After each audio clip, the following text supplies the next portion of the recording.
Hola gente, ¿cómo andan? Espero que bien. Y bueno, hoy vamos a leer un libro que es muy cortito, que es un...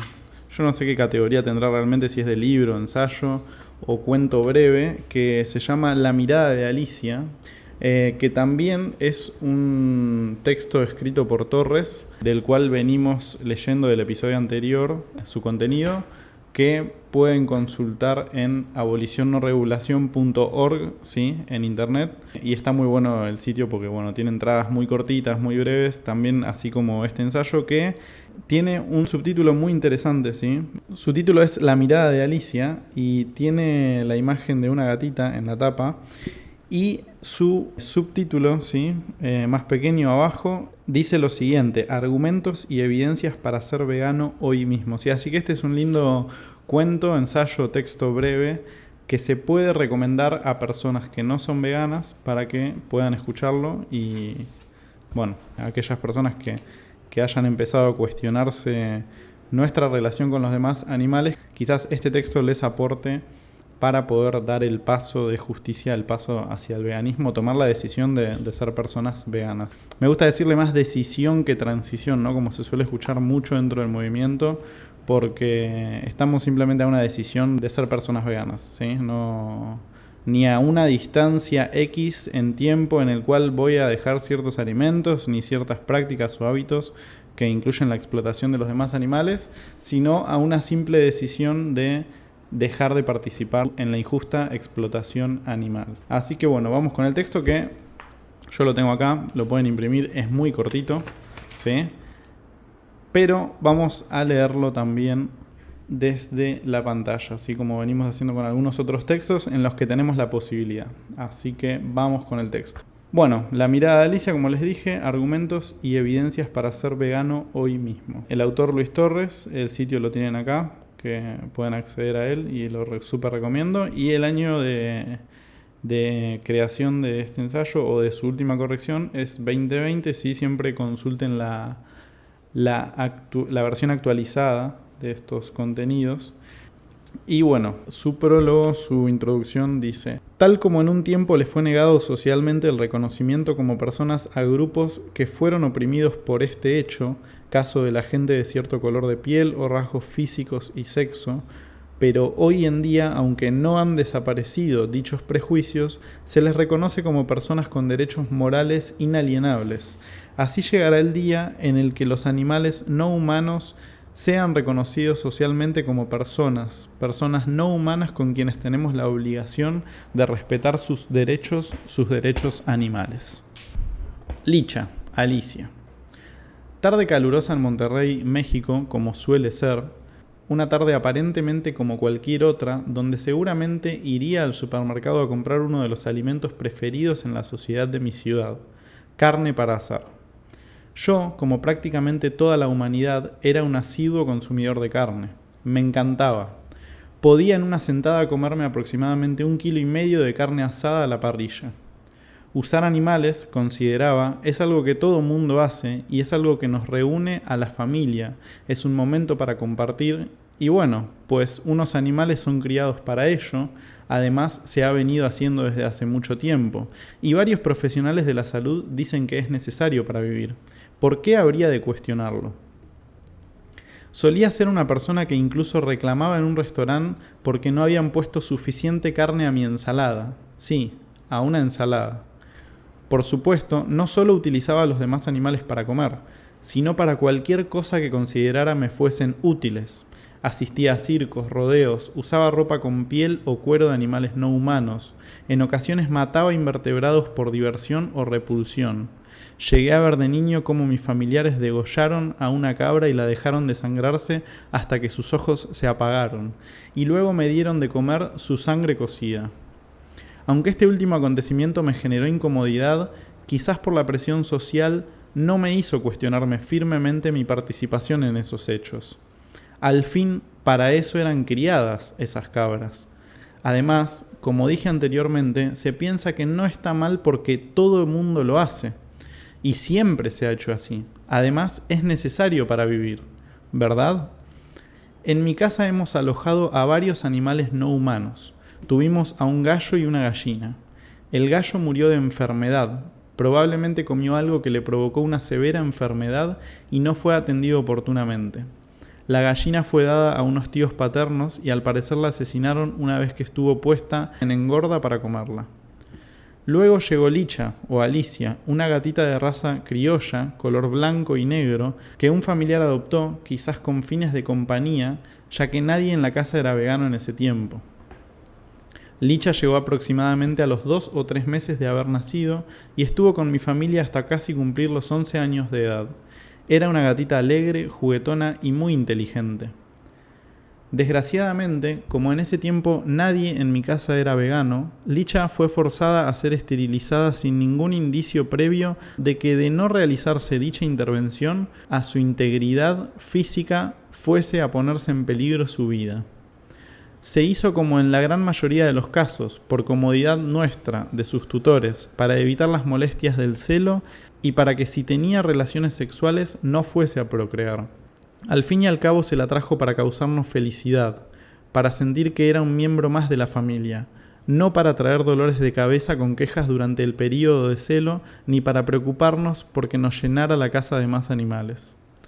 Sabíamos que no era un juguete, sabemos obviamente que si le causamos un daño físico o emocional sería algo que no le sería grato a dicho animal, pero dimos por sentado que su función dentro de la familia era la de compañía, de aliviar nuestro estrés al tener un mal día en el trabajo o en la misma casa.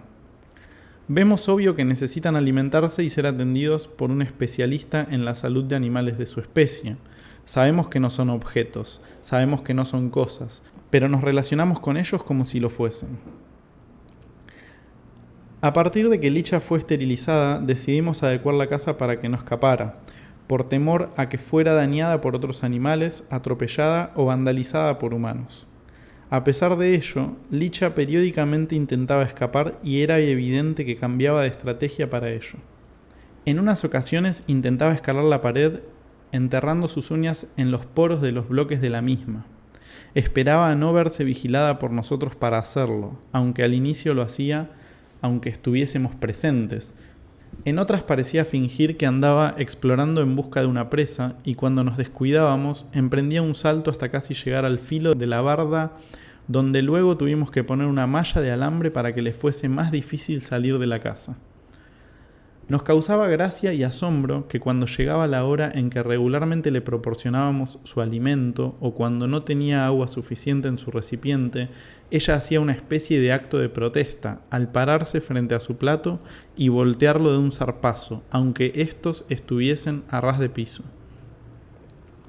Esto solo lo hacía cuando no tenía nada de alimento o agua. Era evidente su molestia porque al hacer eso, en algunas ocasiones, maullaba como para que fuésemos a ver que no tenía comida y la alimentásemos.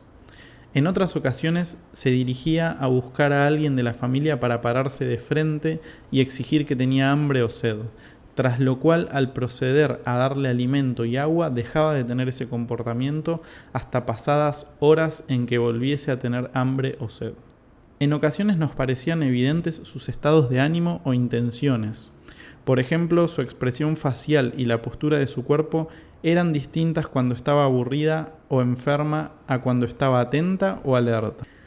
Si estaba aburrida, algunas veces se escondía detrás de alguna puerta o muro esperando a que algunos de nosotros pasara por ahí y salirnos al paso tirando un zarpazo, pero no de forma agresiva, sino de forma graciosa o divertida, sin sacar las garras. Otras veces, si veía un papel con forma de pelota, se ponía a jugar con él, o si nosotros se la aventábamos, le gustaba jugar a atraparla. Además del ya muy conocido juego que les encanta a los gatos al ver cajas vacías y meterse ahí a dar vueltas, salirse y volver a entrar una y otra vez. Licha no vivía en un eterno presente, sino que en base a experiencias previas o ciertas situaciones, parecía intuir lo que podría venir en cualquier momento. Un ejemplo de esto era cuando la vacunaban. Reconocía el vehículo y las voces de los médicos veterinarios que solían aplicarle las vacunas, y cuando detectaba esos sonidos corría a esconderse. Relacionado a esto, también notábamos que nos guardaba cierto resentimiento después de que le hacían daño físico, que está implícito en enterrarle una aguja para la vacuna o suministrarle alguna medicina, ya que no quería acercarse a nosotros por días. Licha también nos solía mostrar su amistad lamiéndonos y yendo en ocasiones a buscarnos cuando nos veía a varios miembros de la familia reunidos. No le gustaba estar sola. Un buen día, literalmente, que me encontraba interactuando en juegos con Licha, no sé por qué me dio curiosidad de verme en sus ojos y ver sus reacciones ante lo que yo hacía y decía. Y pude verme reflejado en ellos. Comencé a reflexionar en todo lo anterior que he comentado al ver que me seguía con sus ojos y que incluso podía notar distintas actitudes en su cuerpo y mirada de acuerdo a su entorno. Me comencé a plantear que aunque yo no la consideraba un algo, tampoco la había visto como una persona, sino dentro de una especie de categoría intermedia en la cual me podía permitir usarle bajo ciertos límites, como lo es lo relacionado a su bienestar y vida, pero solía actuar en contra de su voluntad para beneficiarme de su compañía, sin pensar que ella tenía sus propios deseos, emociones e intenciones, es decir, su propia voluntad. La gente suele intentar escudarse en que los demás animales solo tienen instinto, lo cual es un argumento inválido para justificar el uso de los animales. En primer lugar, no solo los demás animales cuentan con instinto, tanto los animales humanos como los animales que no son humanos contamos con el instinto animal. Pero, ¿qué es el instinto? El instinto es un acto o deseo derivado de un impulso que no requiere cuestiones cognitivas complejas, sino incluso que se realiza de manera prácticamente automática ante estímulos que reciba o deficiencias que carezca el sujeto en cuestión. Los actos instintivos son derivados de impulsos, deseos o sentimientos sin necesidad de realizar un ejercicio de razonar. Por ejemplo, comer o beber, huir ante una situación de peligro. Como podemos ver, estos los tienen tanto los humanos como los demás animales. Solamente la diferencia puede ser que algunos de ellos podemos controlarlos los seres humanos, como puede ser el deseo sexual o elegir qué comer. Los demás animales no solo actúan por instinto, también manifiestan tener voluntad. A Licha no siempre la podía obligar a jugar conmigo ni ningún otro humano con el que ella convivía. Si estaba enojada o triste, no había manera de obligarla a jugar o a hacerle lo que quisiéramos sin que manifieste su inconformidad en la mayoría de las ocasiones. Solo podríamos manipularla si estaba en un estado neutral o alegre, abusando en ocasiones de su inocencia respecto a saber que estaba siendo usada. No era una máquina a la que pudiésemos hacer que hiciese algunas cosas en contra de sus deseos, emociones o intenciones. Incluso partiendo del instinto de supervivencia, ello no significa que todo sea automático. El deseo de sobrevivir es una cosa, pero el llevarlo a cabo puede implicar cierto raciocinio, como sería cómo acechar a la presa o cómo escapar de un depredador. Los demás animales toman tanto decisiones acertadas como erróneas, cosa que también hacemos los humanos. Los humanos también huimos del peligro y tenemos el interés intrínseco de ser libres, y no por ello apelamos a que como es algo que no requiere un proceso cognitivo complejo, entonces no habría que respetar el derecho a ser libre y no ser dañado. Los demás animales cuentan con inteligencia en diversos grados, al menos la necesaria para llevar a cabo los propósitos de vida que ellos mismos consideren. Sin esta inteligencia no podrían, por ejemplo, fraguar estrategias para escapar o atacar a enemigos, aprender cosas. Bajo este último elemento precisamente se ha basado gran parte de la explotación animal, en hacer experimentos con ellos para ver cómo es que aprenden cosas, y la domesticación misma ha sido imponerles aprender cosas para servir a los humanos. Es una contradicción apelar a que los demás animales no tienen inteligencia mientras se aprovecha de su capacidad de aprender para poder beneficiarse de ellos. A Licha, por ejemplo, la vimos algunas veces usar la perilla de alguna puerta para abrirla. Posiblemente nos observó cómo girábamos dicha perilla y con ello abríamos la puerta. Ella intentaba hacer lo mismo, consiguiéndolo algunas veces. Pero la inteligencia no es un atributo relevante para cuestión de respetar a otros sujetos. Aquí cabe mencionar los casos marginales en humanos para ir descartando esa idea. Los casos marginales se refiere a aquellos humanos que dado que por no haber desarrollado todavía una capacidad para poder controlar sus impulsos y debido a ello no poder hacerse responsables de sus actos, son considerados pacientes morales. Es decir, sujetos que no tienen obligaciones morales. No se les puede imputar responsabilidad sobre sus actos, sin embargo, sí son poseedores de derechos morales, derechos como el de no ser propiedad ni recursos de terceros, de no ser dañados física ni psicológicamente, de ser respetados como personas en su dignidad. Estos humanos mencionados en el párrafo anterior no requieren demostrar nivel de inteligencia alguno para poder ser respetados. Se les respeta porque se asume que solo los humanos tenemos dichos intereses en vivir sin ser esclavizados, solo por el hecho de ser humanos. La verdad es que si bien es correcto respetar a los humanos, tanto los que caben dentro de los casos marginales como al resto, también debe aplicar lo mismo para el resto de animales que cuentan con sistema nervioso activo, ya que esto es lo que se necesita para contar con la capacidad de sentir. Pero, ¿a qué nos referimos con sentir? Con sentir nos referimos a cómo interpretamos lo que nos sucede, a que sabemos que somos un alguien que existe y que desea o prefiere ciertas situaciones a otras, que tiene emociones, que tiene una intencionalidad o voluntad. Es decir, que se tiene conciencia de sí mismo, que se concibe a sí mismo como alguien que interactúa con el medio ambiente y otros sujetos y que tiene la intención de continuar existiendo para los propósitos que él mismo prefiera. Un ser con capacidad de sentir experimenta sensaciones como el odio, envidia, felicidad, amor, amistad, deseos, pensamientos y expectativas respecto a sí mismo y lo que le sucede.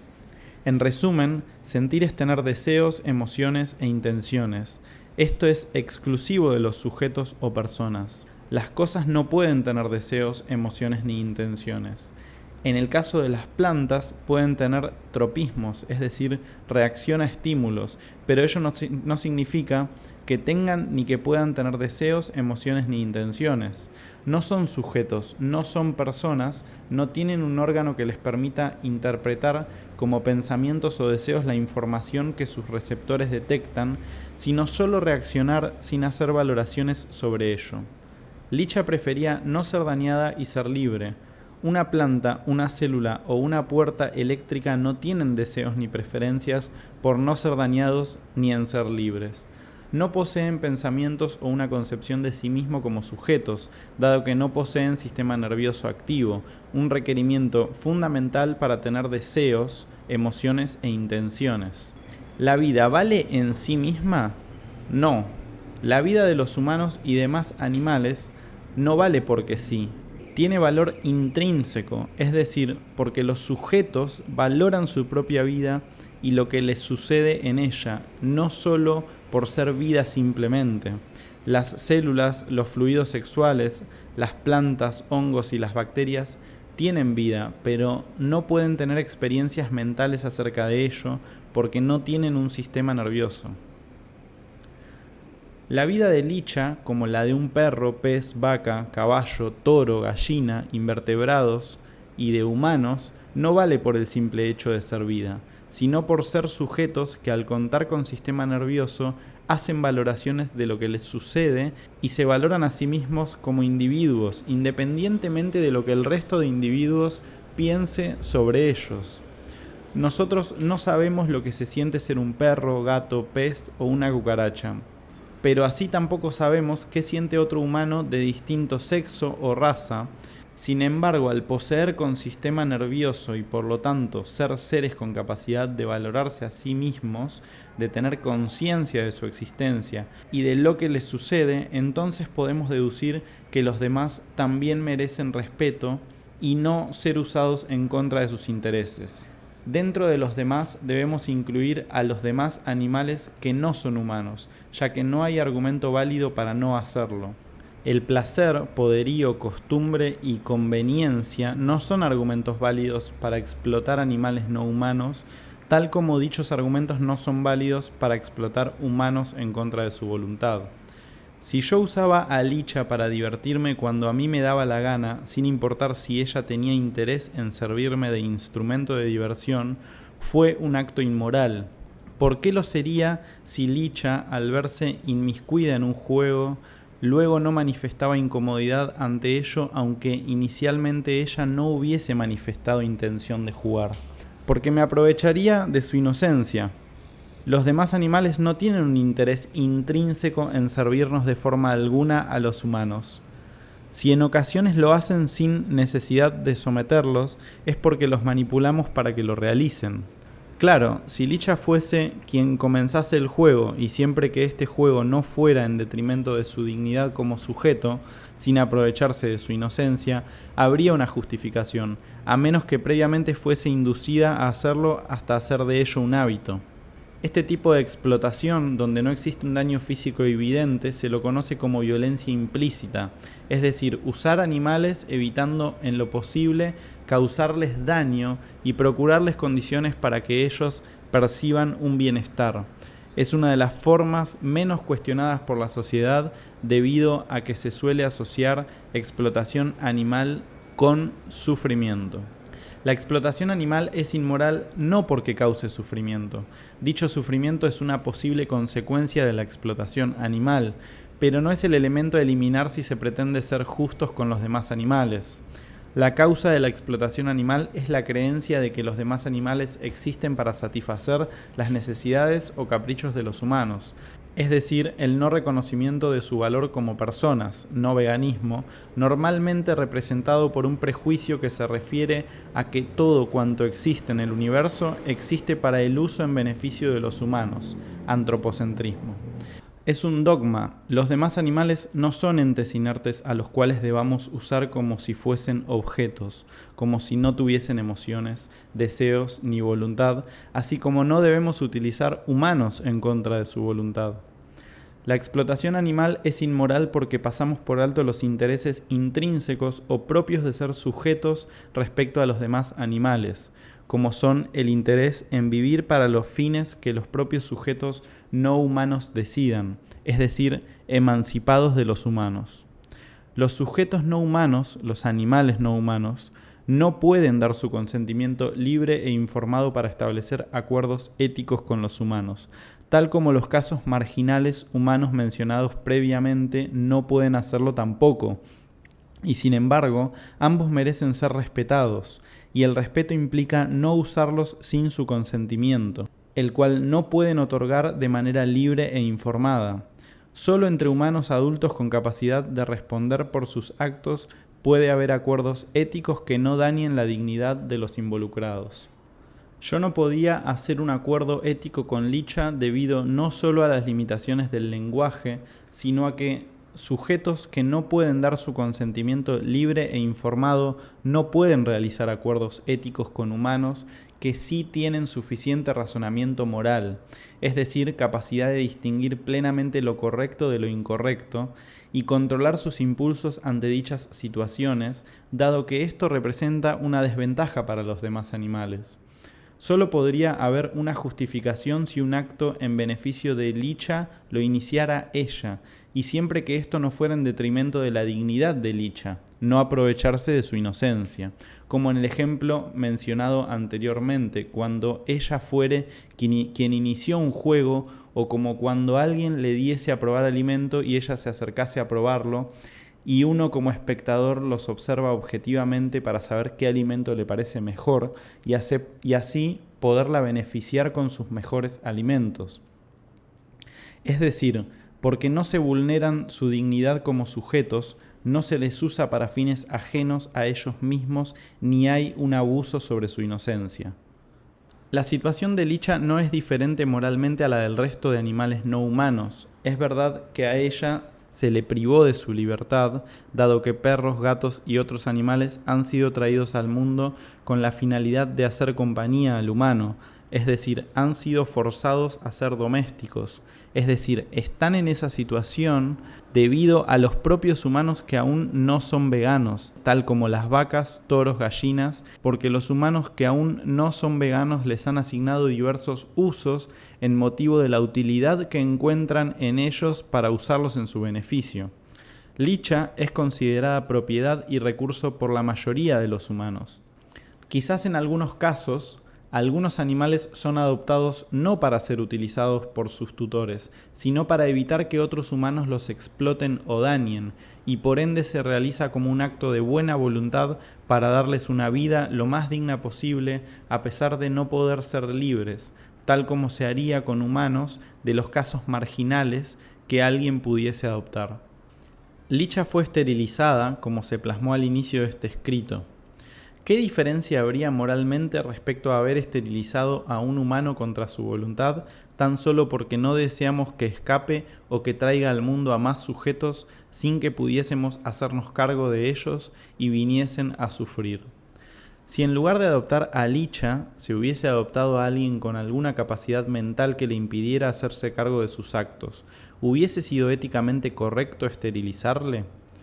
Así como en un humano solo tendríamos que monitorear su estado de salud y hacerle estudios para descartar o prever que se le tenga que hacer alguna intervención en su integridad física, así con los demás animales también tendríamos que proceder de la misma manera. Si se tiene la posibilidad económica, de espacio físico y tiempo para atender a un animal no humano, es correcto adoptar a un sujeto no humano en situación de abandono y vulnerabilidad, sobre todo si se está en un medio urbano donde la hostilidad humana de no veganos es más fehaciente. Sin embargo, si se considera que no se podrá sostener a más sujetos en caso de que haya reproducción, entonces lo éticamente correcto es buscar alternativas que no requieran dañar la integridad física de los sujetos, ya que la integridad física es un derecho inalienable, tanto en humanos como en los demás animales. Podría ser buscar separar físicamente, es decir, en espacios distintos, a los sujetos de mantener que no puedan tener relaciones sexuales sin que los tutores puedan evitarlo. También está la alternativa de condones para animales no humanos u otros medios que no impliquen un daño innecesario. La esterilización o castración solo es justificable cuando existe evidencia médica en base a estudios clínicos realizados al sujeto, humano o no humano, que demuestren que es seguro que su salud está en riesgo de no ser realizada la intervención. Tal como a los humanos no nos deben obligar a ser esterilizados, así a los demás animales no se les debe practicar un daño a su integridad física que no esté plenamente justificado médicamente. Para el caso de humanos menores de edad y de los demás animales, puede haber una intervención sin consentimiento de los sujetos si ésta está plenamente justificada y existe la aprobación de los tutores. A Licha y a cualquier otro sujeto no le interesa que controlen su población. No es un interés de los animales no humanos el no sobrepoblar los espacios donde viven. Esa es una preocupación humana. El abandono no se da porque los demás animales no sean esterilizados. Se da porque la gente que lo hace no es vegana. Así, mientras no se eduque en el veganismo, seguirá habiendo cría y distribución de animales con fines de beneficio humano, y seguirá habiendo animales no humanos sin tutor en las calles, esterilizados y sin esterilizar. La esterilización no va a la raíz del problema, que es el especismo, que es un prejuicio que se refiere a discriminar arbitrariamente a los individuos tomando como criterio la especie del individuo. Más propiamente, el antropocentrismo que se mencionó en párrafos anteriores es un tipo de especismo, donde, como se expresó, se refiere a creer que los demás animales están aquí para satisfacer las necesidades y caprichos humanos. Esa es la raíz.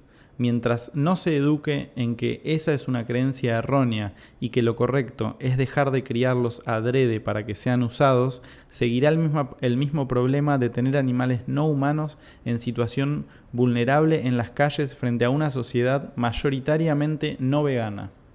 En realidad, la esterilización hoy en día se hace por beneplácito de los humanos, debido a las molestias que les causa ver a los animales no humanos en período de celo y por despreocuparse por si escapan y tienen relaciones sin su supervisión.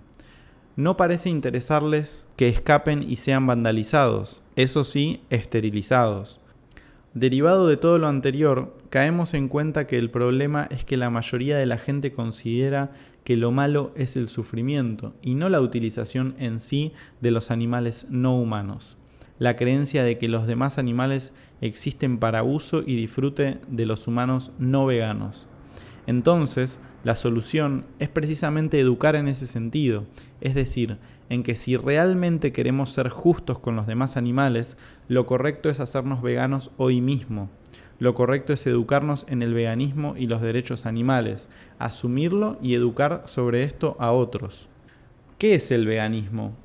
Es un principio ético que se refiere a rechazar la utilización de los animales por parte de los humanos. Sí, así de sencillo, eso es. Rechazar utilizarlos, porque son personas no humanas. Esto significa que tienen personalidad propia.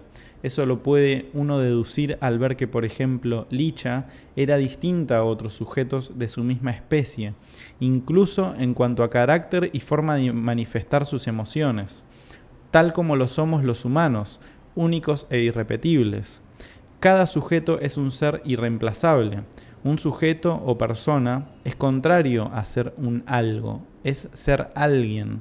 Persona o sujeto es lo contrario a ser una cosa.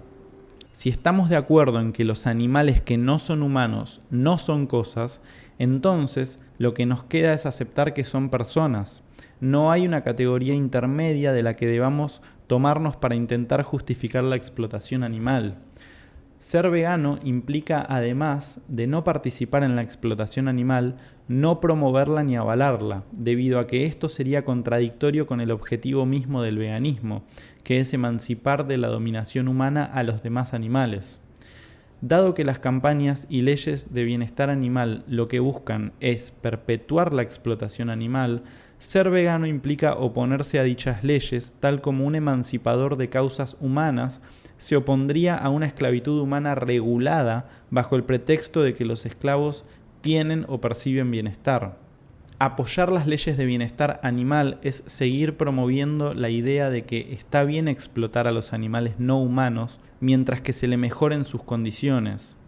Eso no es ser justos, eso es ser cómplices de la injusticia. Así como no aceptaríamos violaciones humanitarias a niños, así tampoco es correcto aceptar rastros o mataderos sin crueldad. El veganismo se centra en un derecho específico acerca de los derechos animales, el derecho a ser libre, emancipado, es decir, a no estar sometido ni sujeto a los intereses de terceros, en este caso, a no estar bajo la dominación humana. Los derechos animales en conjunto se puede mencionar que están en relación con los intereses propios de ser sujeto o persona, es decir, ser libre, buscar la felicidad y evitar el daño, conservar la integridad física, tener un hábitat y disfrutar del fruto del esfuerzo propio. Los humanos y el resto de animales compartimos estos intereses en común, por lo que para ser justos debemos aplicar lo que se denomina el principio de igualdad, o como se conoce comúnmente como el no hagas a otros lo que no quieres para ti mismo. Si estos intereses son propios del hecho de ser personas, humanas y no humanas, entonces lo correcto es que respetemos por igual dichos intereses al reconocer y respetar los derechos animales de otros sujetos, humanos y no humanos, así como exigiríamos se respetasen los nuestros.